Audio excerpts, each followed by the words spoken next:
Welcome, travelers. You've found the storytelling room of cosmic roots and Eldritch shores. Get yourself a cup of your favorite brew, settle in, and get ready for takeoff.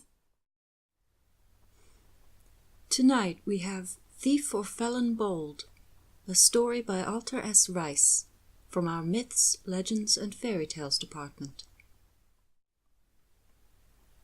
Fortified wine cost 47 centimes less at the liquor store up on Care and 118th Street than anywhere else, so Ander would trudge up the hill from his apartment on Grace and 109th once a week or so, twice a week if his benefit check cleared early.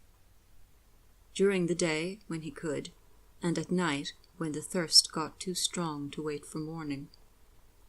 When things went wrong, it meant going home with bruises and empty pockets rather than wine or distillate. Sooner or later, at night, someone would kill him for his money or his liquor. Ander Villermarn had graduated 5th in his class in St. Anne's College of Newsom University, with a first in classics and another in poetry. His undergraduate work was still being cited. He'd fallen slowly from downtown to the slums uptown, and the further he fell, the worse things got. It was a strange thing now to go through the grimy doors of the public library on Banner Street and 121st and see his name in journal references. He had stopped keeping up with the field. Not that there was much point in keeping up with classics. Just about everything important had been said centuries ago. There was little left but a buzzing among the headstones. Critiques of critics who wrote on the works of other critics. Some philanthropist had endowed the library with creaky old leather-bound editions of the classical corpus. After his bottle of Rock Rose 18 or Bonnie Lass, Ander would totter over to Banner Street and lose himself in the unmixed wine of the classics. The wars of the gods, the treachery of women, the beauty of mountain peaks, of seas in storm, and of silent meadows. In the halls of St. Anne's or the slums uptown, it was the same. Ander was transported to some place better. When the library closed, the thirst came in through the cracks, and it was back up to Care Street for whatever he could afford, provided that he could get there without being rolled by the street gangs, like the one now waiting at the corner of Care and 116th. Since it was day, Ander saw them from far enough away to recognize the look in their eyes, the flashes of steel behind sleeves, the way they stood. If he could have gone back home, he would have, but the thirst was too strong, and he only had $1.09 centimes. Enough for Rock Rose 18 at the liquor store on Care, but not enough for anything else, anywhere else. So he turned down 116th and headed up Mattin's Alley. It was narrow and dark, and there wasn't any space to run. Bodies were found in places like Mattin's Alley every month. But the thirst was on him, and he went up the alley. Ander had a crick in his neck and an ache in his back from having spent the day lost in the lays of home-longing. They had taken him out to lands of wonder and left him noticing things, like the regular slope of the alley's hill, the way the peak rose at the northern end. After he got his bottle of Rock Rose 18, he went back down through Mattin's Alley, stopped 10 paces beyond the peak of the hill, and turned to face it. Ander had lost just about everything in his descent from St. Anne's. His diplomas and his correspondence, his family and his hopes. But he'd kept a share of his dignity, so though there was nobody in the alley, it took a long while before he made 3 turns widdershins, with his eyes closed, and headed towards the hill, whispering that he was no thief or felon bold, come to steal what was not his to hold. Though the critics put layers of meaning on them, the lays of home-longing were children's stories, but they were the real stuff, more potent than the bottle of Rockrose 18 he had tucked under his arm. The alley smelled like rock and rust and rats. He was going to walk into a girder and break his nose and his bottle, but he couldn't deny the thirst to turn and say the words, any more than he could the thirst that had bought the fortified wine. The compulsion was as strong as a vision from Jimson distillate, and he expected it to be as insubstantial. But instead of tripping over a trash bag and cracking his head open, there was a sudden feeling of heat and cold all at once, and his hand found a door. He pushed it open. He took one step forward, another, so shocked that he hadn't even opened his eyes. When he did, he wasn't in some sub-basement or access tunnel. There was a hedge behind him, and a clear blue sky overhead. It had been cold in Newsom, but now the sun was warm on his skin, and there was a cherry tree in front of him, the boughs groaning with fruit, red and pale yellow, clear and ripe and beaded with dew. For the first time in his 43 years, Ander Villarmarn dropped a bottle of wine. He stood swaying for a long moment, shuddering, the sharp, sugary smell of the Rockrose 18 lost in the fragrances of the hollow hill. Wine and brandy and Jimson distillate and all the rest made people see things that weren't there. This vision was crueler than hearing Nim curse him for a sot, crueler than believing the Dean of St. Anne's had called when she had not. When he woke in Mattin's alley, alone and dirty, and with nothing to eat or drink, it would break him. But for now, he was standing beneath a cherry tree, on stones that led down to a brook. He reached up to the cherries, and then pulled his hand back. He now had neither food nor wine, but he was no thief or felon bold, and he would take nothing without paying. Ander didn't believe this was actually happening, but delays of home-longing were the real thing, and he knew them too well to take that fruit. The stream was water when he crossed it, cold and clear, but his trousers were stained with blood when he reached the other shore. There was a path there in the hollow hill that went beneath apple trees and damson trees and cherry trees, with gold and jewels along its side, half hidden by ferns and green grass. He followed the path to a crossroad where sat maidens 3, braiding flowers in their hair. They looked up as he approached and smiled. "Come sit with us," said the first. "Share our wine and our bread." "Lay your head upon my lap," said the second, "and rest. You have been weary for a long time." And the third was silent, but she looked at him as well, and her look said more than any word. "I am no thief or felon bold," said Ander, "and here I cannot tarry." The 3 looked at each other, mischief dancing in their eyes. "So why have you come to the hollow hills?" one asked. "Would you like to hear us sing and dance?" "More than words can say," said Ander. "But here I cannot tarry, and I can take nothing without paying." That was the formula that the lay had taught, but it ended there. After that, each visitor made different mistakes. Ander felt he had just stepped beyond the end of a page, followed a path to its end, and then took another step out over nothing. "What will you trade?" said the first maiden, and there was something sharp in her voice and her eyes, still merry but hungry as well. "Is it a fine thing that you've brought with you?" Ander had owned fine things. He'd had rooms just off campus, and a new automobile, and Nim's ring. Now he did not have even his bottle of Rockrose 18. He hesitated. "If you come here to trade without goods to trade," said the second maiden. "You are wasting your time and ours." And the third said nothing, but again her eyes spoke clearly, as threatening as storm clouds. "I have the 18 Agonistes sonnets," said Ander.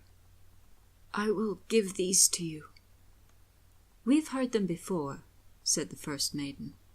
"I have more love for them than you've heard before," said Ander. "I know them so well, I love them so well, that people still quote my love for them. People have written books on my books about them. I have 30 years of knowing them, 30 years of having slept with them and woken with them. I have 30 years of love for these words, my ladies. This I have brought to trade." "Will you give us all that?" asked the second maiden. "All those words and all that love, all the roots and rootlets of that love that filled your 30 years of days and nights?" "I will," said Ander, the words burning in his throat. "And what do you ask for in trade?" asked the third maiden, her voice low and clear. "Wine," said Ander's thirst. "And a flute," another part of him added, a part of him that had not spoken for a long time. The three looked at each other and back to him. "You say you are no thief or felon bold," said the first maiden. "If you take back what you give us, we shall take back what we give you," said the second. "Done," said Ander. "Done," said the third maiden. And "Done," they all said together. Ander forgot the Agonistes sonnets, and took a bottle of red wine and a bottle of white wine, and a flute of ivory and gold, of emerald and onyx. He stumbled out, through the stream of water that stained like blood, past Matten's alley, back to his apartment. There was so little to steal in Ander's home that he never bothered to lock his door. That night he locked it and barred it and closed all the window shutters. It had been so long since he had tasted anything finer than Rock Rose 18 or Bonnie Lass that his corkscrew was rusted shut. He broke it loose and opened the bottle of white wine. It tasted of joy and light, of freedom and beauty, of everything that Ander ever held and lost. It tasted of glory. If he'd had any money left, and if he'd been able to think, and if he hadn't been carrying with him 2 bottles of the wine of the Fae and a flute of ivory and gold, he'd have bought more distillate or rock rose to distract himself, so he didn't down a whole bottle in one sitting. But he hadn't, and he did. And he sat in his slumped armchair and laughed and cried and saw everything in the glow of a different and better world. There was that flute as well, more beautiful than any ever made by man. And the drink and the flute and the light all made him better than he was. He played a quick, bright tune, the sort that Nim had liked when they'd been courting, then another and another, until he fell asleep in his chair, the flute clutched in his hands, a smile on his face, all shadows banished, everything bathed in light. When he awoke, the joy and light were gone, and though the flute was still a thing of beauty, it felt light, strangely cheap, like a bubble that would burst or float away. And he thought of what he had given up. 18 sonnets. He could remember that a Tresso of Castaigne had written them 387 years ago. He could remember that his essays on them had been well received. But he could not remember why his memories of them would be worth even a bottle of Rock Rose 18, let alone 2 bottles of the wines of Faerie, and a flute grander than anything he had ever owned. That wasn't true. The flute was onyx and gold and light and beauty, but his love for the Agonistes sonnets had been grander. The maidens 3 never dealt poorly, and they would never sell back a thing they had purchased without charging more than they had spent. He had only taken the white. He could return the flute and the red. The red. It was sitting on his table, bright as a ruby, dark as a dream. There was no food in the fridge, and no money in his coat. He could go to the soup kitchen or to the shelter. He couldn't leave the wine behind, and he couldn't carry it with him. Once he drank it, it would be gone. The fairy might take 7 years of service in exchange for 1 bottle, but they would want 7 times 7 for 2. Ander fought the thirst and the hunger, and tried to leave the bottle be. Oh, it was as sharp and dry as a winter wind. Small sips. He could ration himself like that. A sip, and then a tune on the flute. A sip, and then a chapter of the Mentations. A sip, and then a long look at that picture of Nym which he ought to have burned, but which he couldn't. So the day went into the night. Where the white had brought a froth of joy and light, the red brought a sad, sweet melancholy. He had drunk one at night and the other by day. The white had given him the light of day. The red gave him the darkness of midnight. It was as glorious, it was as sharp, it was as dry, and just like the night had passed, the day passed as well. He slept again, empty again, and in the morning the wine was gone, and the joy was gone. 12 days later, the flute was gone as well. The benefit cheque had come on time for once, and he spent it on Rock Rose and Jimson Distillate, on Black Ochre and Bonny Lass, trying to find what he had tasted in the wine of Fairy. He tried so hard that when the monthly rap on the door came, he didn't have enough to pay the landlord. "It's not the first month you've missed," said the landlord, carefully. He was an immigrant, and he didn't always have the right words, and his hair seemed thinner each time Ander saw him. "I told you before, if you miss again, it's out. I am sorry, Mr. Villar." So Ander gave him the flute. It had a glorious sound, but without wine he couldn't face its music, and there wasn't any way he could keep something as fine as that in the shelter. So he gave it to him.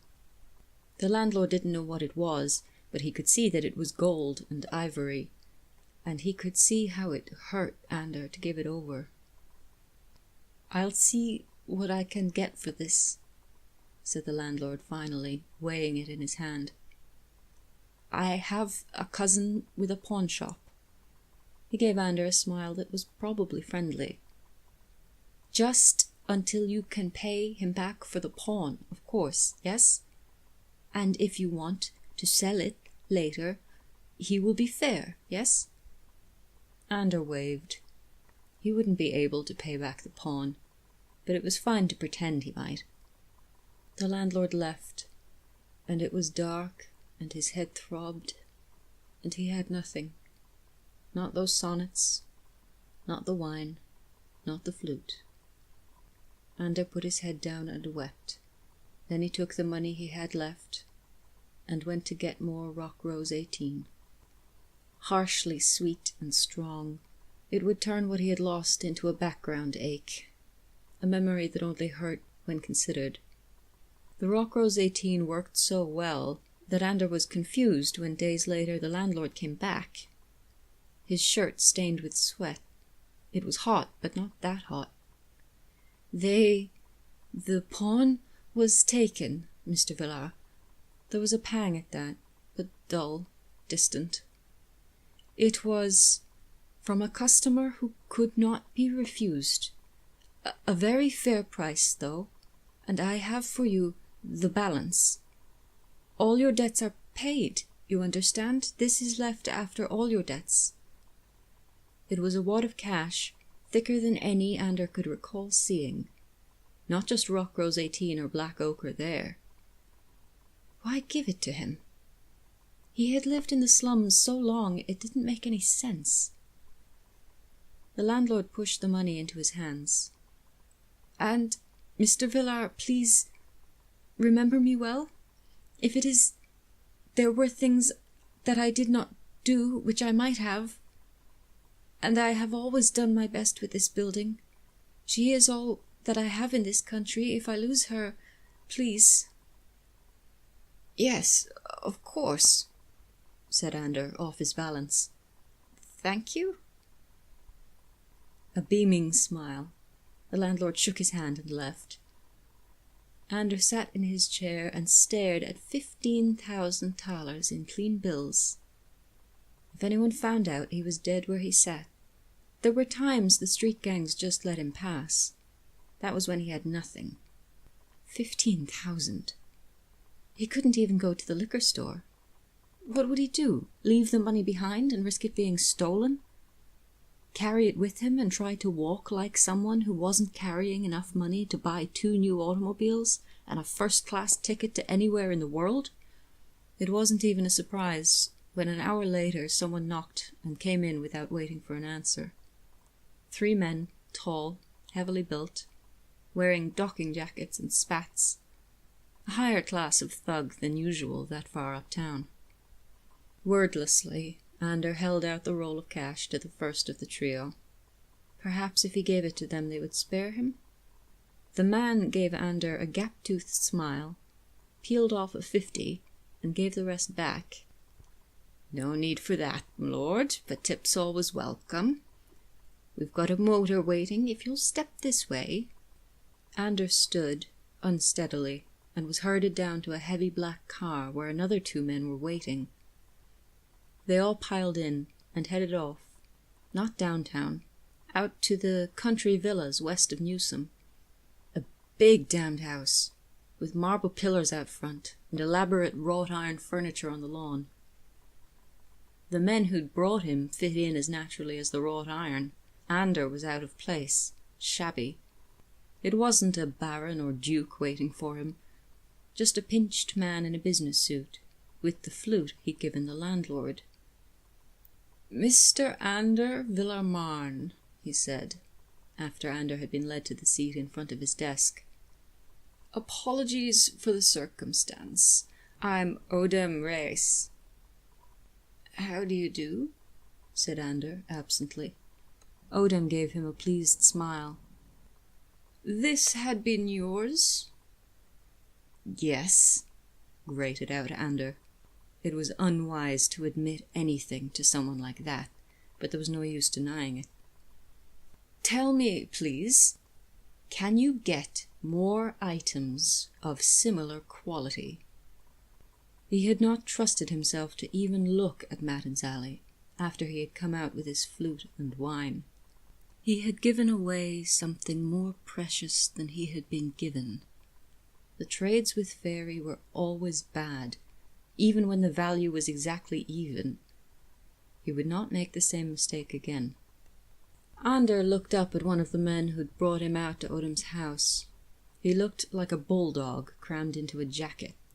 There was a tracery of scars around his ear and neck. "I'm afraid so," said Odem. "My apologies for that, but I have buyers, and they are not men to be disappointed. It's good for you that I caught wind of this before any of them, or—" He shook his head.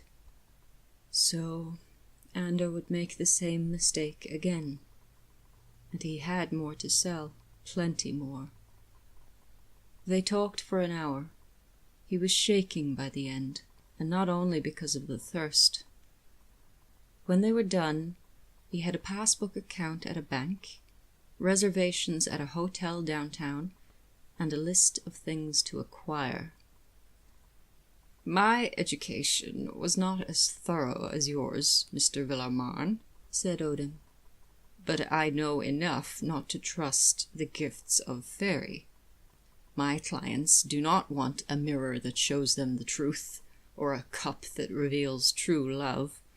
Truth is not beloved by men in power, and the love they prefer is less true and more convenient." Odin held up the flute. Such things as this they want. Things of beauty, Mr. Villarman. They have the best of everything, and this is better than anything they have. There are, and his voice cracked, just the thirst and the fear. There are the works of Herol and Dake. There are... Odom laughed. My apologies, he said. I fear that they prefer less erudite beauty, and if you provide it for them... Well, the payment for the flute was moderate. There is a limit to how much I will spend without knowing if a relationship is to be established. But if you can provide quality of this sort on a regular basis, it will not be long before you can endow yourself a chair at the university. I'll trade for beauty for your clients, but I do not have an unlimited supply of goods, said Ander quietly. Odom sighed. Well, we shall cross that bridge when we reach it, and rarity has a value of its own, as I'm sure you understand. What Ander understood was that unless he produced a chess set and a mirror and 2 snuff boxes, the bulldog in the docking jacket and spats would take him out to the back lawn and break his bones. So he went back, and he traded the plays of Aracite and the complete works of Dake for the mirror and the snuff boxes and the chess set, and a few months later other works for other items. Each time he came back he could feel the gaps in his memory like missing teeth. Every book he still remembered. He could see how they had changed who he was, and how they had changed as he had. The romance of Paita and Kyr had shone in one light when he had read it as a boy, and another when he had recited fragments of it to Nim, and another after she was gone. All of them lovely, all of them different, all of them now at risk. Volume by volume the books went. Each time he traded, the maidens 3 left him enough to know what he had lost. They left the titles, the books of criticism. They left the bookcases so that he would be able to see that the shelves were bare. Ander was swimming in deep waters, and he knew it. Rarity had a value to it, and there was an easy way for one of Odom's clients to cut off his supply of snuff boxes.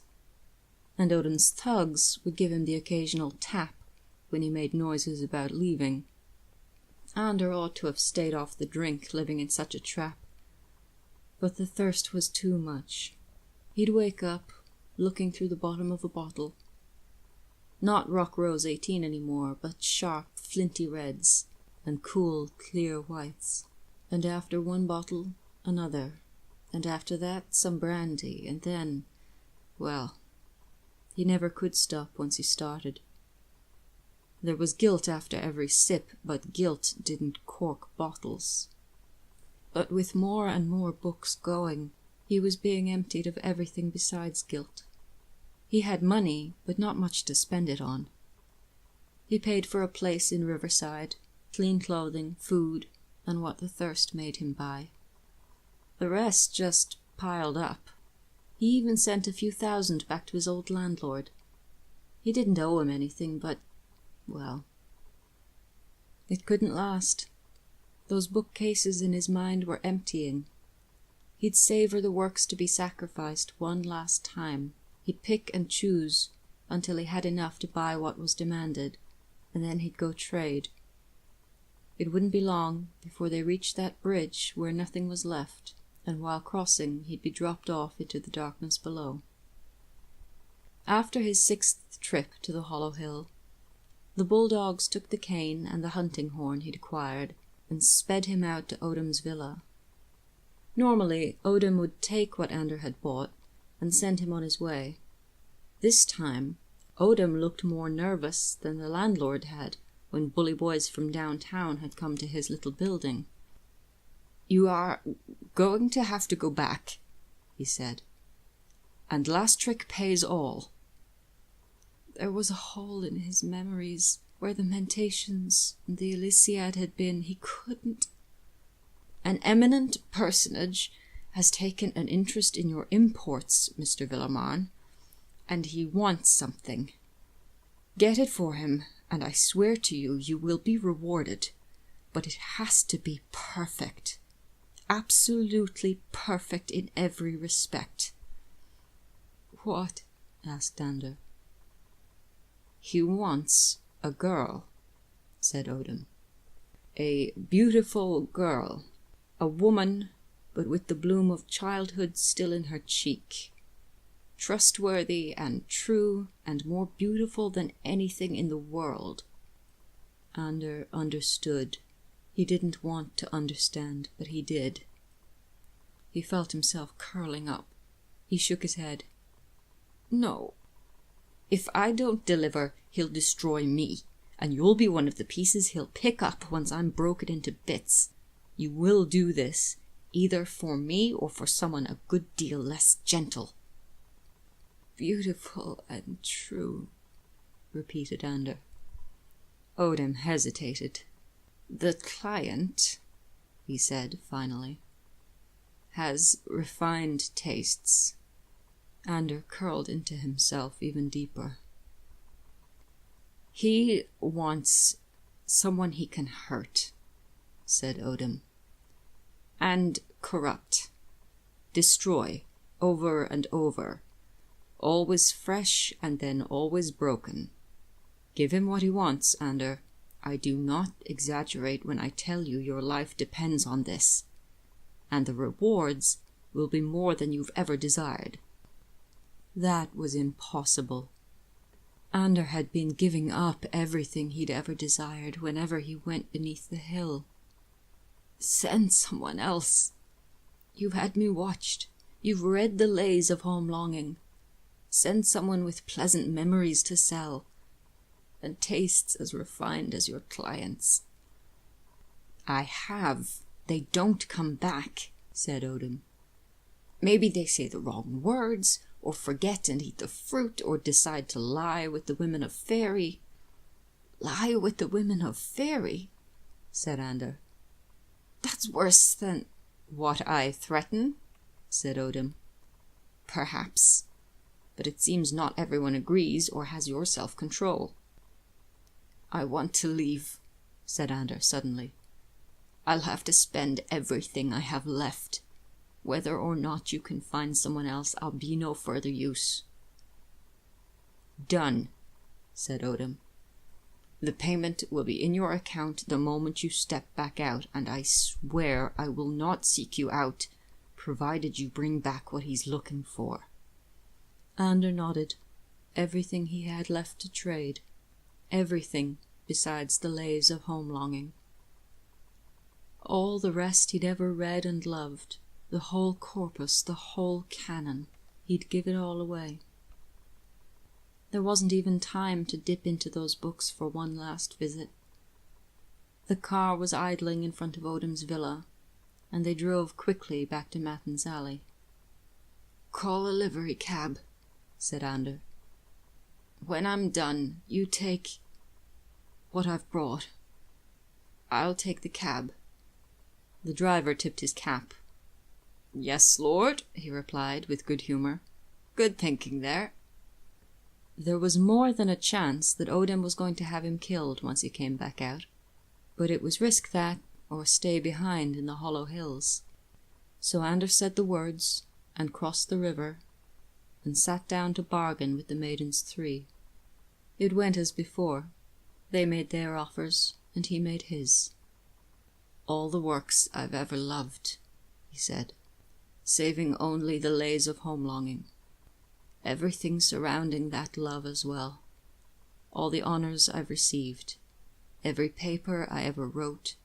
Every word that I read about those books. All the satisfaction and misery. All the love. All the love, asked the third maiden. Or... Just for the books, said Ander harshly.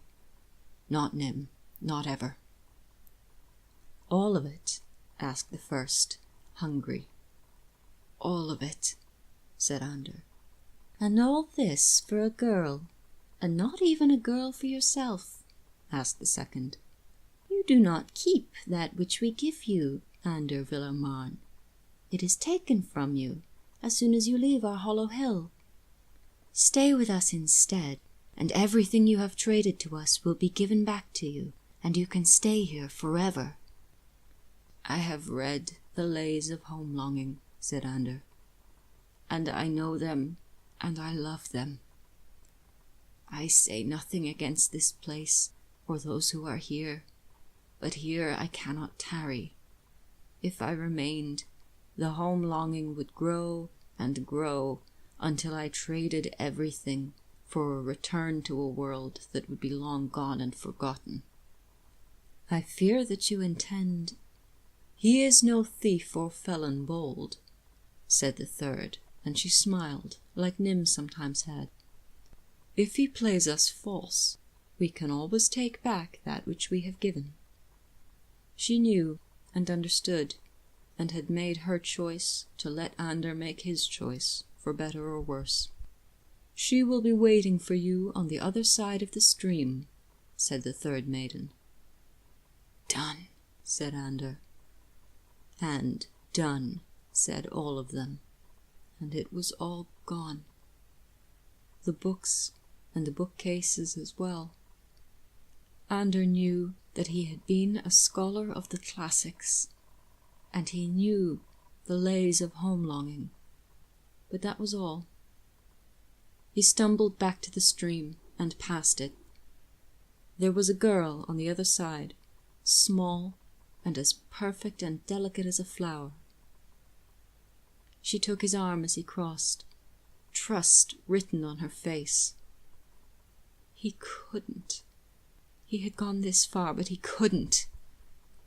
She laughed, and it was not the innocent, frightened sort of laugh that Ander had paid for. He looked at her, startled. "We are within the hill and beyond the stream that stains like blood," she said. "I will tell you now one true thing.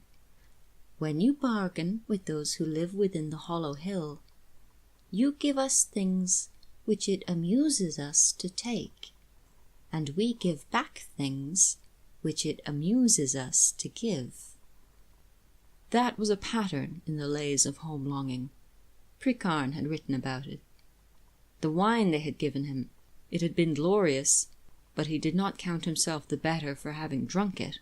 To the contrary, drinking that wine had nearly destroyed him. "He's going to hurt you," he said. "He will hurt me a great deal. First, he will delight in it. Then it will frustrate him. Then he will fear it. Then he will lock me away and eat himself whole through love and fear of the key to my cage. I am bound into this form by your bargain, but my own true nature is as it has always been. The stories you once knew would have told you this. The seal skin is always found. The questions that must not be spoken are always asked." She gave him an achingly sweet smile. "What he tears apart will be himself." Ander shuddered. He did not know who had pushed Odin into pushing him. He'd wished for a weapon that would destroy Odin and the men he worked for, but instead they'd wished it for themselves. The fairy bride for whom he'd given up everything he had left. Young, feet neatly together, arms clasped behind her back, and far more terrible than any weapon he might have requested. "Right," he said. "Well, come along then." She curtsied and linked her arm with his, light as air, excited and eager, looking forward to a grand adventure. They walked out together from the fairy hill, to the bricks of Matten's alley, crusted with sooty air, to the girders and graffiti and mangy dirt, glittering with broken bottles. If there was one car at the end of the alley, they were going to kill him. if there were two, there were two. She went with Odin's men, and he went to the livery cab. He didn't even stop at his new rooms on Riverside. He emptied his bank account, bought a great deal of what he thirsted for, and went down to the docks. Ander had accumulated enough money to buy an entire ocean liner, so he splurged on a cabin large enough to spread out everything he had bought. Ander hadn't kept the memories of the lays of home-longing solely to give himself a road map back out from beneath the hill. He wanted a way to remember what love for a book felt like. He had given the fairies his love for them, but the books were still there in 1,000 different editions. Ander Villarmarn had 3 steamer trunks filled with books.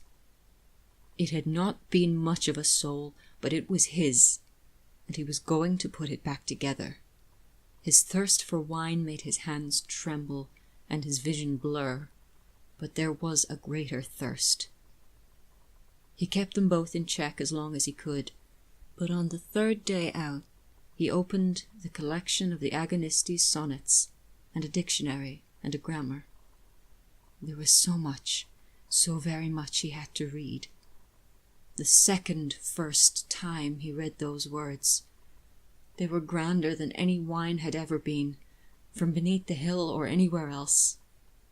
There had been an edge to his thirst for wine ever since he had drunk the wines of Faerie, a longing for more of the same. As he read, that longing abated, but a vague apprehension crept in. Ander had kept the lays of home-longing to remember something else as well. When someone cheated the fairies, their gains turned to rack and ruin, to ash and fangs and poison. Ander could only imagine what would happen when he took back what he had given to acquire the girl for Odin's eminent client. She would be whatever she wished. Whatever she wished. And Ander knew that as he read, in some private collection or exclusive club, a flute of ivory and gold was turning into something very nasty indeed. The end.